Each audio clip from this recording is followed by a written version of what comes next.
अशोकनगर में प्रदेश अध्यक्ष जीतू पटवारी के खिलाफ 26 जून को दर्ज एफआईआर के विरोध में आज एकत्रित हुए कांग्रेसियों ने एसपी को पुलिस महानिदेशक के नाम ज्ञापन सौंपकर मांग की है कि जीतू पटवारी के खिलाफ दर्ज की गई झूठी एफआईआर को निरस्त किया जाए, साथ ही पीड़ित को सुरक्षा प्रदान की जाए, नहीं तो कांग्रेस उग्र आंदोलन करेगी और 8 जून को मध्य प्रदेश कांग्रेस के साथ जीतू पटवारी ओरछा जाकर गिरफ्तारी देंगे।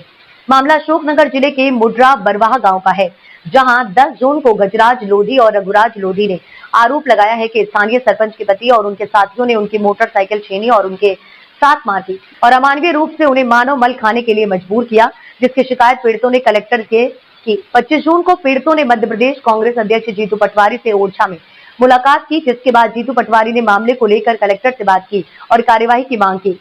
पटवारी द्वारा मामले को उठाए जाने पर उन्हें झूठे आरोप में फंसाने की साजिश की गई। पुलिस ने फर्जी एफआईआर दर्ज की है, जिस पर अब कांग्रेस द्वारा मांग की जा रही है कि जीतू पटवारी के खिलाफ की गई झूठी एफआईआर निरस्त की जाए। कांग्रेसियों ने कहा है कि भाजपा के दबाव में पीड़ित के बयान बदलवाए गए हैं और जीतू पटवारी पर झूठा आरोप लगवाया गया है। कांग्रेस ने पूरे मामले की निष्पक्ष जांच की मांग की है। साथ ही कहा है कि बीजेपी की तानाशाही और दमनकारी नीतियों के खिलाफ मध्य प्रदेश कांग्रेस डटकर मुकाबला करेगी। मामला जीतू पटवारी जी जो हम लोगों के नेता हैं, मध्य प्रदेश कांग्रेस के अध्यक्ष हैं, उनके खिलाफ गलत एफआईआर दर्ज की गई है, जो निश्चित रूप से ये दर्शाता है कि कानून व्यवस्था किस तरह से चल रही है। प्रशासन के दबाव में सारी चीज़ें ये हो रही हैं। 10 तारीख को फरियादी जाता है जन सुनवाई में और उन्हीं के लोगों के द्वारा किसी एक के द्वारा वहाँ पर आत्महत्या की कोशिश भी की गई, जिसका प्रमुखता से पत्रिका पेपर में मुख्य पृष्ठ में इसको छापा गया और इसका संज्ञान वहाँ के कलेक्टर ने भी लिया।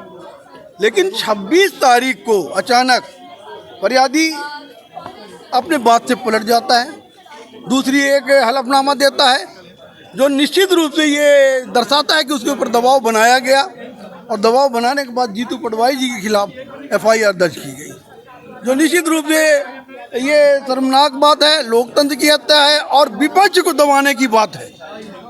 विपक्ष से इतनी घृणा है कि कोई भी गरीब असहाय के व्यक्ति प्रति कांग्रेस पार्टी न उतरने पाए, उसके मदद करने न पाए, तो कांग्रेस पार्टी क्या करेगी?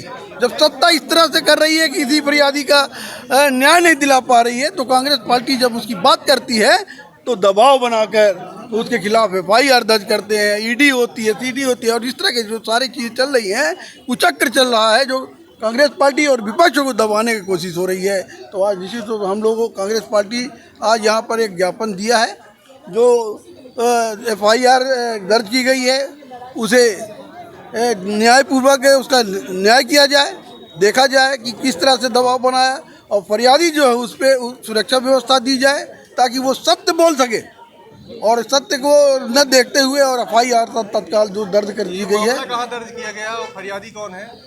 फरियादी में दर्ज किया गया, मामला कहाँ दर्ज किया गया है और किस संबंध में दर्ज किया गया? फरियादी कौन है? कौन कौन सी धाराएं लगी? धाराएं जो लगी हैं वो गलत लगी है, गलत बयानी की लगी हुई है, राष्ट्र के हिसाब से बनाया गया है, आपस में भाईचारा खत्म करने के हिसाब से बनाया गया है। इस तरह से जो भी वो कर सकते हैं वो सारी चीजें, लेकिन उनमें ये नहीं ध्यान दिया। मामला ओरछा का दर्ज किया गया, मामला ये था कि जो फरियादी था, फरियादी ने 10 तारीख को जन सुनवाई में जाके अपनी बात को रखता है कि हमें मल खिलाया गया, प्रताड़ित किया गया, इस तरह की बयान किया, जो 11 तारीख को पत्रिका पेपर में मुख्य पृष्ठ पे पूरा ये आया हुआ है मीडिया के अंदर। लेकिन 26 तारीख को वही फरियादी गलत बयानी करके फिर एक बार हलफनामा बनाता है कि हमारे साथ पटवारी जी के द्वारा इसे करके और कराया गया है, जो कि निश्चित रूप से समझ में आती है कि उसके ऊपर दबाव बनाया गया है। तो हम लोग इसके खिलाफ जाके और इस पर न्याय किया जाए, पटवारी जी के साथ के जो एफआईआर दर्ज किया गया है उसको ख़त्म किया जाए, न्याय दिया जाए और लोकतंत्र बचाया जाए।